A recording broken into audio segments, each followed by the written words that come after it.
Buenas tardes. Mi grupo está conformado por Marta Liliana Chávez Peña, Astrid Alexandra Villamil Morales y quien les habla, Marilu Romero Guerrero. El día de hoy vamos a hablar sobre lo que es semiótica.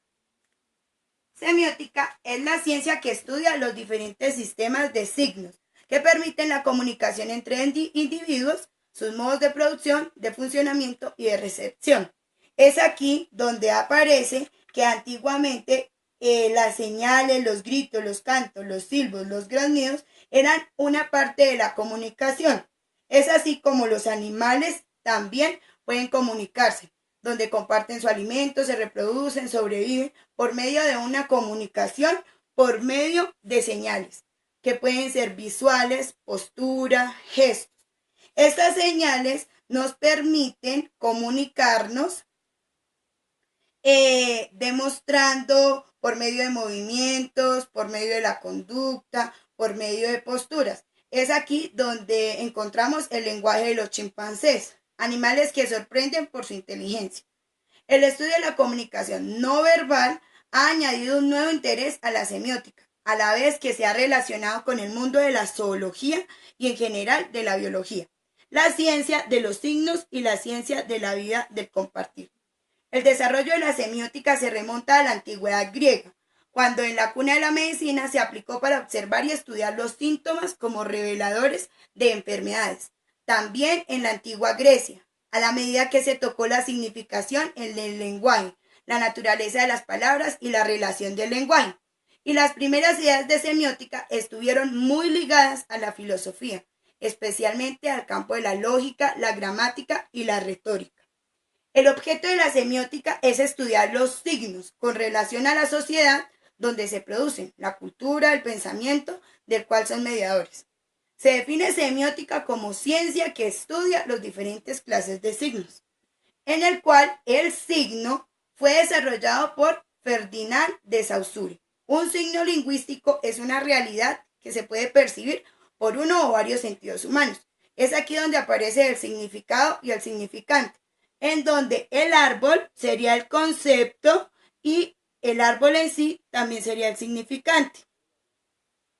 También existe una clasificación de signos, los cuales pueden ser índices, que sería una señal visual con un objeto que significa o indica algo. Es aquí cuando un niño tiene fiebre, entonces indica que puede tener una infección, o cuando el cielo se pone oscuro, indica que puede llover. Existen los íconos, que ya son representaciones directas como la fotografía, la pintura, las flechas, los diseños. Y los símbolos, que están basados en una asociación de representación mental, que ya son aceptadas por un grupo. Es aquí como el signo de infinito, el signo del bien y el mal, el signo de los hippies. El signo, según CBO, puede ser una señal natural, como el signo de la lluvia, como el humo, como que si hay humo hay un incendio. Y una señal da origen a una manera natural o artificial que se basa en un estímulo, que puede ser audiovisual, visual, táctil, olfativo o gustativo. Entonces ya podemos ver que escuchamos música pues con el oído. Podemos ver, encontramos acá que también un indicio pueden ser las huellas y los signos o señales naturales como el rayo. La comunicación y el lenguaje. Son varias las definiciones que se han dado acerca del lenguaje y también numerosos los rasgos citados para caracterizarlos. La comunicación es un proceso de intercambio de formación en la comunidad humana, donde dos o más seres comparten pensamientos, sentimientos, etc. La comunicación cumple un papel fundamental como principal vía de comunicación. El lenguaje y la comunicación están ligados, despertando el estudio de la comunicación en el ámbito de la lingüística. El proceso de la teoría matemática de la comunicación. La ciencia de la comunicación nació en el seno de la tecnología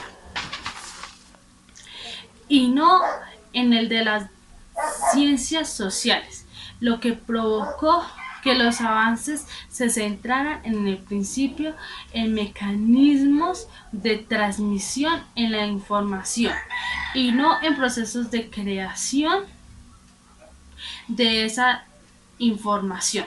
Se basa en la concepción de la comunicación como un proceso de estímulo-respuesta de evidentes raíces conductistas. El emisor no codifica un mensaje, ni el receptor lo descodifica para reconstruirlo. El emisor manda una señal, el receptor reacciona automáticamente. Se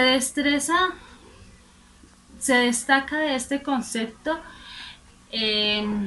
excluye el momento que para semiólogos y lingüistas es el medio de sus investigaciones. Coincide una comunicación sin significado, sin el proceso de simbolización. El hombre es ante todo un ser simbolizador, lo que le permite ser un ser social. Saussure es uno de los autores que trata de la teoría del signo lingüístico. Él presentó una idea y una nueva perspectiva del lenguaje, y sus aportaciones sobre la naturaleza del signo lingüístico se pueden considerar como las más importantes. La lengua está compuesta de signos socialmente compartidos por una comunidad, como una totalidad en sí y como un principio de clasificación, es decir, un sistema de diferencias entre los signos que son siempre ajenos en cierta medida a la voluntad individual y social, y este es su carácter esencial. Saussure define el signo lingüístico como una entidad de dos caras. Es la unión entre un concepto o idea, que es el significante, y una imagen acústica, que es el significado, que se corresponden recíprocamente. La imagen acústica no es el sonido, sino la representación mental de la cadena de sonidos que se corresponden con un determinado concepto. Si el sonido de una palabra, sin pronunciarlo, lo imaginamos, no hay sonido físico, pero sí una imagen acústica. Entonces tenemos que Saussure propone el significante, que son los sonidos, y el significado, que es la idea que la persona se hace de lo que está imaginando.